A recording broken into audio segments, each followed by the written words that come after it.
Niech będzie pochwalony Jezus Chrystus.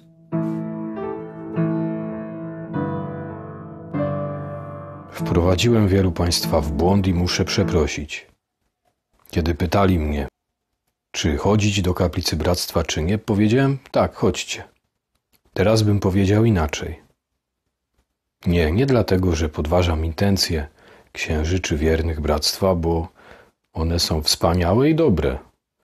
I większość tam rzeczy jest dobrych.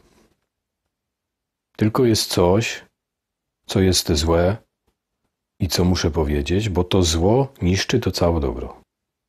To zło to jest przewrotność w osądzaniu aktów Kościoła i bliźnich, którzy przy tych aktach chcą trwać, zbytnia w tym łatwość, nieodpowiedzialność, która idzie w parze bardzo często z wielkim oburzeniem i przypominaniem sobie o 8 przykazaniu i ostrożności w sądzie, gdy ktoś zaczyna bronić tych, których bractwo do tej pory oskarżało. Ja tak myślałem, że może wiedzą coś więcej, może mają jakieś dowody, że to są rzeczywiście kolaboranci, zdrajcy, opluwacze, że rzeczywiście ten sobór jest taki, co trzeba go odrzucić, chociaż tu widziałem pewną przesadę, ale myślałem, że może mają jakieś głębsze racje. Tak na zaufaniu jechałem. Ufałem po prostu tym, którzy powtarzali za swoimi autorytetami. A w momencie, kiedy zacząłem przedstawiać wątpliwości, no dobrze, ale ja nie mogę przystać do tych oskarżeń, nie mogę tutaj współpracować, bo zostałem poproszony o przeczytanie listu księdza Paliaraniego i musiałem odmówić, bo nie mogę przystać, bo tam są pewne oskarżenia wobec aktów Kościoła, które pociągają za sobą oskarżenia wobec bliźnich i nie mogę do nich przystać, bo ja, nawet jeśli one są prawdziwe, nie mam dostatecznej racji. I wtedy obiecałem, że ustosunkuję się do tych tekstów, które mi dobrzy ludzie podsyłali, bo myśleli, że te teksty mnie przekonają do stanowiska bractwa. Że ufałem wiernym księżom bractwa, myślałem, że oni mają jakieś głębsze racje, no ale poznałem te racje, doszedłem do źródeł, do postaw samego arcybiskupa i okazało się, że w tych tekstach źródłowych było dokładnie to samo, co u tych, którzy te tezy oskarżycielskie powtarzają. To po prostu były gołe tezy oskarżycielskie. Ignorujące fakt, że na przykład Sobór Watykański II można obronić. Ignorujące fakt, że ci, którzy nie posłuchali arcybiskupa, to nie byli zdrajcy, tylko powoływali się na naukę tego arcybiskupa i na tradycję posłuszeństwa papieżowi i nie mówili wcale, że posłuszeństwo zawsze obowiązuje i to jest ślepe, że mamy wszystko, co papież robi, pochwalać. Nie? Oni nawet w innych sprawach tego papieża krytykowali, tyle że po prostu w tej sprawie nie było podstaw do wypowiadania posłuszeństwa, a tłumaczenie się z wyższej konieczności, które też gruntownie prześledziłem, nie ma dostatecznych racji. 8 przykazanie wymaga ode mnie, by konsekwentnie krytykować nieuprawnioną krytykę, szczególnie taką, która uderza w to, co dla mnie święte, czyli w tradycję, ale podobnie też w drugiego człowieka, bez podstaw, bez dostatecznej racji. Kategoria dostatecznej racji jest kluczowa i wiąże się z domniemaniem niewinności. To ten, co odrzuca, co krytykuje, co stawia mocne zarzuty, ma mieć te dostateczne racje i tłumaczenie, że ten, komu się te zarzuty stawia, może się bronić, nie jest właściwe.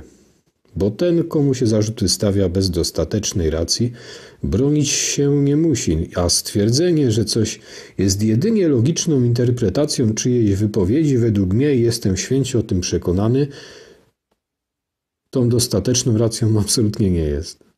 To jest tylko przeświadczenie. To nie wystarczy. Nawet gdy krytykujemy Hitlera i samego diabła, to nie wystarczy. Zwracając uwagę na to, iż ograniczoność naszego umysłu sprawia, że ma sens ta kościelna hierarchia, która nam to rozstrzyga. Kiedy są spory, co jest tradycyjne, co jest prawe, co jest Boże, co jest dobre. To są takie sytuacje, gdzie zawiłe jest to rozstrzygnięcie. I o tym wspominałem też w katologice w rozdziale, który opatrzyłem tytułem Jesteśmy skończeni. To również w kontekście zaufania Kościołowi, tej dyskusji. Może warto by było opatrzyć te wszystkie wzmianki takim wspomnieniem Maksymiliana Marii Kolbego, który zwykł często powtarzać: czyż naprawdę tak straszno na świecie? Czyż Pan Bóg nie wie o wszystkim? Czyż nie jest wszechmocny? Czy w Jego rękach nie są wszystkie prawa natury i nawet wszystkie serca ludzkie? Czyż cośkolwiek może się stać we wszechświecie, jeśli On na to nie zezwoli? A jeżeli zezwala, czyż może zezwolić na coś, co nie byłoby dla naszego dobra, dla większego dobra, jak największego dobra? I gdybyśmy na chwilkę otrzymali rozum nieskończony i zrozumieli wszystkie przyczyny i skutki, nie wybralibyśmy dla nas niczego innego, tylko właśnie to, co Pan Bóg dopuszcza, bo On jako nieskończenie mądry wie najlepiej, co dla naszej duszy lepsze, i jako nieskończenie dobry tego tylko chce i na to tylko zezwala, co nam posłuży do większego szczęścia w niebie. On też czuwa nad Kościołem. Jeżeli zawiła sprawa, co tradycją, a co nie, gdzie jest ta granica między Kościołem modernistycznym a tym właściwym, to właśnie po to nam dał hierarchię, by to ona za wiernych to rozstrzygała. Właśnie ta ograniczoność ludzkiego umysłu, którą dalej Maksymilian wyrazi w słowach, które przytoczę, skłania nas ku temu, by taką kolejność przyjąć i w takich spornych sytuacjach bronić, co się da z tego, co ta hierarchia zadekretowała. I dalej święty Maksymilian mówi: dlaczegośmy więc czasem aż zrozpaczeni? Bo nie widzimy tego związku pomiędzy naszym szczęściem a tymi okolicznościami, co nas trapią, a nawet z powodu ciasnoty naszej głowy. Wchodzi w czapkę czy kapelusz. Nie możemy wszystkiego wiedzieć. Co też Maksymilian bardzo ładnie tłumaczy, chociażby w Rycerzu Niepokalanej, w drugim numerze z 23 roku w tekście Kim jest Pan Bóg. Owszem, nie możemy wprawdzie zgłębić Jego istoty i Jego doskonałości, bo Bóg jest istotą nieskończoną, a nasza głowa ma granice i wchodzi w czapkę albo kapelusz. Jest ograniczona. Jeżeli twierdzimy, że to my mamy rozstrzygnąć, czy ta hierarchia działa zgodnie z tradycją, czy nie, w sprawach tak zawiłych i skomplikowanych, gdzie argumentacja jest wielostopniowa, tam gdzie dotyczy niuansów, a tak tu jest, no to wtedy podważamy sens istnienia tej hierarchii. Ona po to jest, by te nasze ciasne głowy się w czapce nawet mieszczą, nie musiały być narażone na pomyłkę. A że takie narażenie jest, o tym świadczy wielość sporów nieskończona co do poszczególnych rzeczy, w których ludzie nawet inteligentni i wybitni zdani są na własny osąd. Ktoś powie, osąd tradycji tutaj rozstrzyga. Ale tradycję też musi przyjąć jakaś główka. Też jakoś w siebie zmieści i zawsze coś tam zgubi albo nie dopatrzy. Dlatego trzeba przyjmować z góry i zasadniczo wszystko, co daje do wierzenia zgodnie z regułami, jeśli wiemy, że jest przyjęte. Nie mamy podstaw, by podważać, to nie podważamy. Żeby podważyć, trzeba mieć mocne podstawy. I zawierzamy tej hierarchii. Taka jest największa mądrość Kościoła, wyróżniająca go spośród innych tego typu organizacji. Odpowiadam po raz wtóry. Nie. Ja nie wchodzę w teologię i w skomplikowane teologiczne dywagacje, tylko wręcz chcę się od nich zdystansować. Są bowiem ludzie, którzy stawiają sprawę tak, że oto tutaj akty Kościoła są złe. Jak pytam dlaczego, to wchodzą w jakieś tam zawiłe teologiczne dywagacje. Albo odsyłają mnie do jakichś tekstów, mówią, że to oczywiste, ale ja patrzę, no to wy tak twierdzicie, że oczywiste, udowodnijcie to. Że to jest oczywiste, że to jest sprzeczne, te akty są sprzeczne z poprzednimi aktami, z tradycją. Ja tej oczywistości nie widzę, a jeśli nie widzę, to po prostu pokazuję, że nie ma dostatecznej racji, by wymagać ode mnie, czy od innych księży, by po prostu do tych oskarżeń przystawali. Tym bardziej, że mówi się, że ci księża, co nie zgodzili się z arcybiskupem na jego nieposłuszeństwo, że skoro oni podpisali indult, to znaczy, że zaakceptowali Sobór Watykański II i nową mszę, a więc to jest dowód na to, że oni nic nie rozumieją albo że są zdrajcami i że opluwają arcybiskupa. Że przecież oni musieli poznać w bractwie mszę, a więc oni tu już nie mają usprawiedliwienia. Nie, oni po prostu mogą się nie zgadzać z tym, co wy traktujecie jako rzekomy dowód. Z tym, że rzekomo Sobór Watykański trzeba odrzucić, że one są jakieś złe i sprzeczne z tradycją. No właśnie nie, bo one są dane przez Kościół i oni z tym się nie zgadzają. Ktoś mówi do mnie drugi zarzut, czy tam druga wątpliwość i pytanie. A więc jak rozwikłać te wszystkie wątpliwości? Co my mamy wiedzieć, co nam daje Kościół, co nie, co jest praktyką, a co nie. Praktyką Kościoła, zwyczajem Kościoła nie jest praktyka każdego księdza, a nawet każdego papieża, tylko praktyka zgodna z zasadami, z normami pozytywnie zatwierdzonymi przez Kościół. A takimi normami są reguły nowej mszy. Możemy dyskutować z pewnymi sposobami jej realizacji, z jej interpretacjami, z tym, na co pozwala ale z samym tym aktem nie możemy polemizować, bo to dał Kościół. I właśnie gdybym chciał polemizować, to bym musiał wejść w jakieś skomplikowane teologiczne dywagacje, a nie od tego jestem. Nie od tego jestem, żeby mieć we wszystkim rację, nie z tego będę rozliczany, bo też tej racji we wszystkim mieć nie będę, nie rozwikłam wszystkich wątpliwości. W pewnych sprawach będziemy mieli różne zdania i dobrze. Chodzi o to, by innych bezpodstawnie nie oskarżać i nie oskarżać aktów Kościoła, gdy nie mam dostatecznej racji. Gdy są wątpliwości, to tak jak w przypadku bliźniego rozstrzygam na korzyść oskarżonego, nawet gdybym się pomylił na przykład i kogoś, kto rzeczywiście jest mordercą, do końca życia bronił, że tym mordercą nie jest, to jest właśnie uczciwe. To byłaby uczciwa pomyłka. A sytuacja, gdybym miał rację, ale oskarżał go, gdyby rzeczywiście był mordercą, ale oskarżał go, to nie mając ku temu podstaw, tak, bo ktoś powiedział, to wtedy byłbym winny i miałbym grzech łamania 8 przykazania wobec niego. Tak samo z Kościołem. Jak są wątpliwości, to nie przyjmujemy głosów krytycznych wobec bliźniego i wobec aktów normatywnych zatwierdzonych przez Kościół. In dubio pro reo. Domniemanie niewinności. Zasada rozstrzygania na korzyść oskarżonego. To są proste zasady cywilizacji łacińskiej, bez których, co by się stało bez tych zasad? I to się dzisiaj dzieje w środowisku tradycji. Wszystkich obwiniają, mylą odwagę i mówią, że odwagą jest rzucanie oskarżeniami i że to są fakty. Bo nam się tak wydaje. Nie, to nie są fakty, to są wrażenia.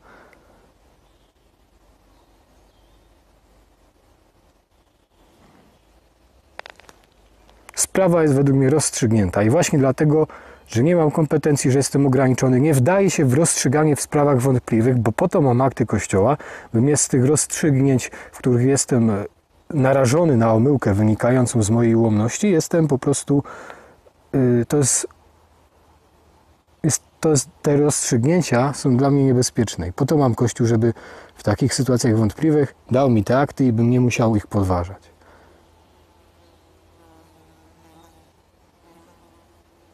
Tyle. Po co? Po co podważać nową mszę i Sobór Watykański II? Po co? Co tam jest sprzecznego z tradycją? Jak ktoś pokazuje, że można obronić, że można wytłumaczyć pewne zapisy zgodnie z tradycją, to trzeba to przyjąć, a nie upierać się, że to jest wykręcanie się od prawdy. I wykręcać się od tego, że ktoś udowodnił, że tam tej sprzeczności nie ma. Mówiąc, że to on się wykręca. Przecież to jest hipokryzja i przewrotność taka, że aż boli. I to jest odwrócenie zasad cywilizacji łacińskiej, po prostu zwykłej uczciwości, ale też odwrócenie logiki. No bo patrzcie logicznie, co by się stało, gdybyśmy taką zasadę wprowadzili, że nam się wydaje, że coś jest sprzeczne, że coś jest złe, wątpliwości rozstrzygali na korzyść oskarżonych, to bardzo łatwo by byłoby każdego plotką zniszczyć. I tak niestety działa to rewolucyjne społeczeństwo. Plotką się ludzi niszczy.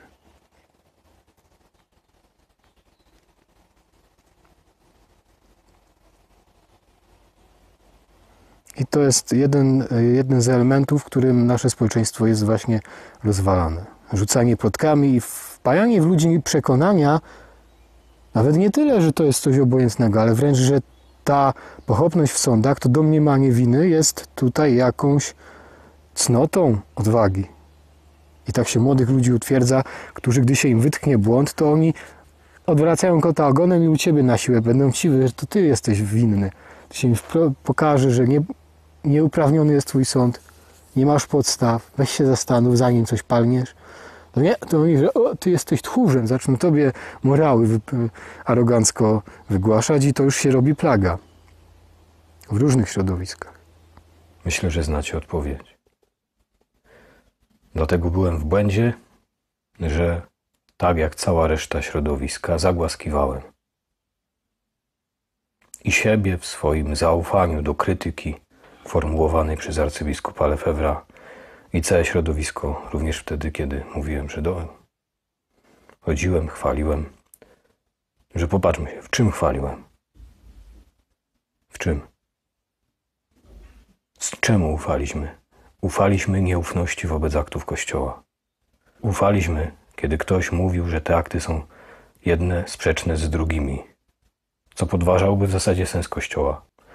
Ufaliśmy tym, którzy w imię tego, że są niby sprzeczne, odrzucali te drugie, te nowsze akty. Powiedzcie mi, czy większość z was potrafi udowodnić, że są sprzeczne? To są sprawy skomplikowane. Jakieś interpretacje i tłumaczenia i starych dokumentów, interpretacje primo i secundo nowych dokumentów. A my mamy Kościół po to, żeby interpretował. A jak nam się wydaje, że jest sprzeczność, to powinniśmy sprawdzić, czy ta sprzeczność rzeczywiście jest, czy nam się tylko wydaje. A tutaj większość nie była w stanie tego sprawdzić, tylko ufała tym, co twierdzili, że ta sprzeczność jest. A ta ufność jest automatyczna z nieufnością aktom Kościoła, co jest sprzeczne z naszą wiarą. I przewrotność polega na tym, że to ja niby tutaj atakuję, to jak im wolno atakować akty Kościoła, a jak ja bronię tych aktów, tych, którzy chcieli być z nimi w zgodzie, na przykład tak zwanym indultowcom, którzy nie mogli się zgodnie z tradycją zgodzić na święcenie arcybiskupa, bo nie było dla nich dostatecznej racji. Arcybiskup Lefebvre, że są zdrajcami, bo musieli pójść na kompromis, zaakceptować sobór i nową mszę. No musieli. A dlaczego by mieli nie akceptować? To wynika z tradycji, że na tradycję składają się sobory powszechne, a obrzędy mamy obowiązek przyjmować, które nam Kościół daje, a nową mszę Kościół dał. Tak samo jak dał starą mszę. Starą. Czyli zaufaliśmy nieufności. Usprawiedliwaliśmy atak, a kiedy ktoś się chciał bronić przed tym atakiem, to został nazwany atakującym. Nie, bo Środowisko szydziło sobie z tych indultowców, że to kolaboranci, że to zdrajcy, opluwacze, że opluwają arcybiskupa, że sami sobie winni, bo ich cierpiętnictwo niepotrzebne.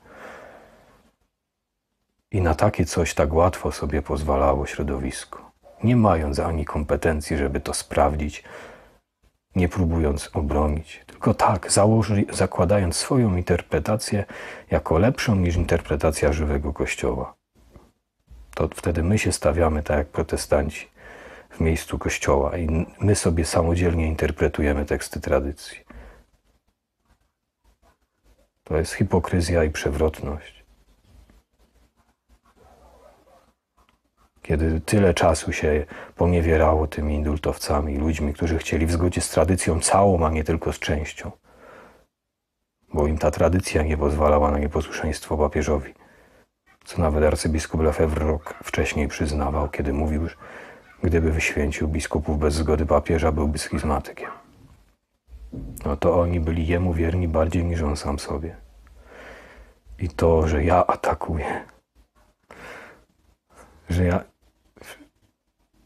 Tak się składa, że właśnie moim błędem i przez to wprowadzałem was w błąd i utwierdzałem w tym błędzie, w tym kółku wzajemnej adoracji. Było to, że nawet zachęcałem ludzi, żeby przyszli do bractwa, do kaplicy. Nie powinienem was stamtąd wyciągać. Każdy katolik i księży bractwa stamtąd wyciągać. Ewentualnie niech to bractwo po prostu z tym całym dobrem, które głosi, wróci do Kościoła i przestanie podważać akty tego Kościoła. Powtarzacie ciąg oskarżeń, że to kolaboranci, zdrajcy, dezerterzy, opluwacze, że powierzchownie tylko traktują mszę. że są rekonstruktorami historycznymi, już abstrahując od tego, że wiele z tych oskarżeń wobec was było kierowanych i was przed nimi broniłem, jak choćby to oskarżenie o powierzchowną wiarę i rekonstruktorstwo historyczne. Już abstrahując od tego, jak odpowiadacie, jak tłumaczycie i uzasadniacie te oskarżenia? Już sam arcybiskup Lefebvre to zainicjował. Powiedział w jednym ze swoich przemówień, które analizowałem już u siebie, oni nas zdradzili, ponieważ musieli zaakceptować ten sobór i nową mszę. I wy to powtarzacie, bo muszą zaakceptować sobór i nową mszę, a więc zaprzeczają tradycji Kościoła, a więc nas zdradzili. I tak dalej, a więc te wszystkie oskarżenia, które takie oszczerstwa wobec nich według was niby to jest uzasadnienie. I mówię to zarówno do księży, jak i do wiernych. Przecież oni też, tych, których o to oskarżacie, też twierdzą, że bronią tradycji. A to wasze uzasadnienie, że skoro uznają sobór i nową mszę, to znaczy, że zaprzeczyli tradycji, są zdrajcami globalnymi. Przecież to jest błędne koło w rozumowaniu. Przecież to też należałoby udowodnić, że należy odrzucać nową mszę i sobór. Przecież druga strona sporu, właśnie powołując się na to samo, co wy, czyli na tradycję Kościoła, uznaje, że nie może w sumieniu tego odrzucić. Tak samo jak wy powołuje się na tradycję.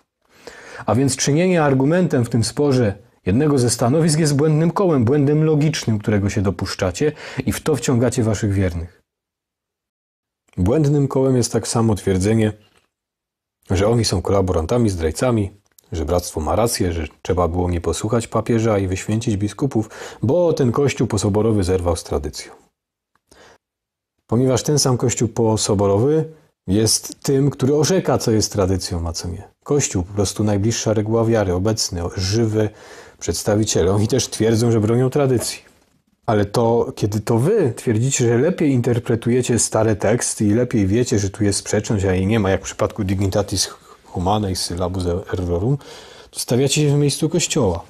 Bo to on jest po to, by w przypadku takich spornych kwestii rozstrzygać. A ten Kościół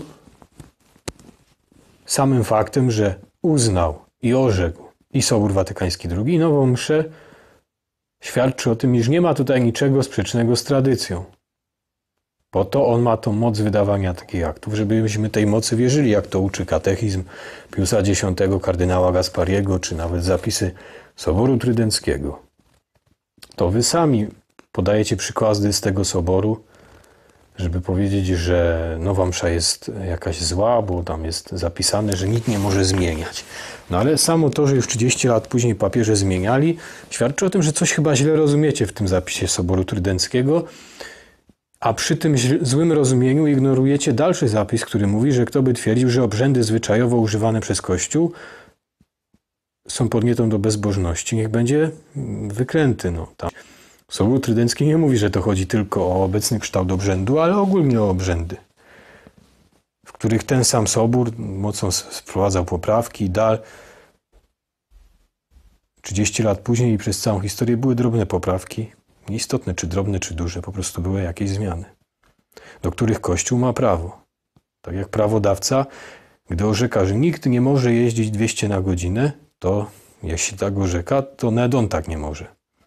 Mocą swojego widzimisię, ale ten sam prawodawca może to prawo zmienić. I taką funkcję ma tu Kościół, papież, który ma prawo zmieniać obrzędy, co robił w całej historii Kościoła.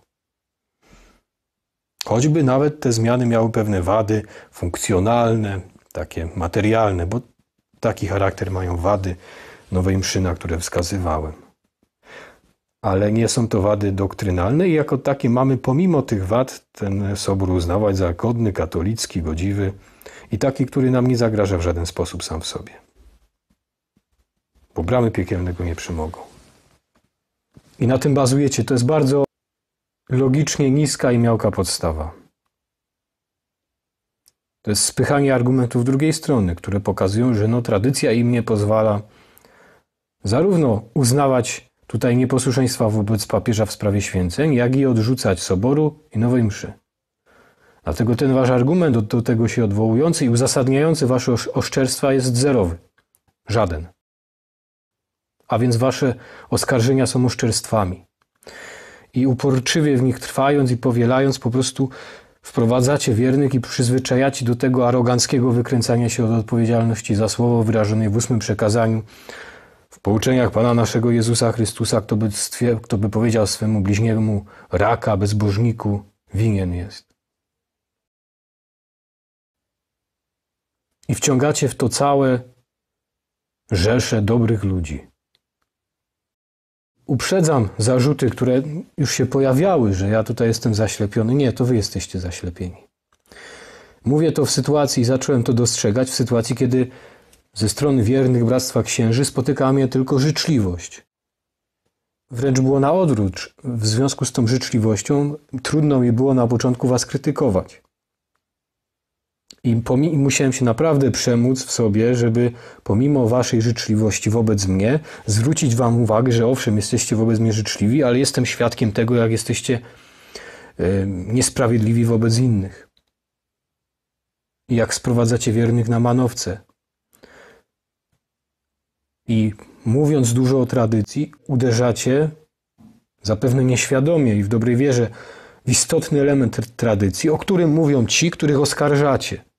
A jakby ich oskarżając, zagłuszacie w ten sposób ich argumenty. To jest taka pętla błędów logicznych, które kończą się ignorowaniem 8 przykazania. Nie deklaratywnym, bo w deklaracjach zawsze będziecie je bronić i kazania im prawić. Ale w praktyce. To jest aroganckie jeszcze tutaj uczenie ludzi i takie argumentowanie obronne, że nie, że my to jesteśmy odważni, a ci, co nam zwracają uwagę, że oskarżamy ich tam pochopnie, to co ja mówię, że to jest przejaw jakiegoś strachu przed ocenianiem. No przecież to jest wewnętrznie sprzeczny argument, bo kierowany do tych, którzy właśnie was oceniają. Także błędnym kołem jest mówienie, że oni nas zdradzili, bo uznają sobór i nową mszę. Nie, oni mają z tradycji uznawać sobory i obrzędy dane przez Kościół, jak to katechizm uczy Piusa X, jak to Sobór Trydencki wskazuje. A jeżeli wy twierdzicie inaczej, to wy musicie udowodnić, a nie czynić to twierdzenie, orzeczenie gołe, jakimś oczywistym argumentem, który wierni po prostu powtarzają wierni, którzy nie mają kompetencji, by to ocenić.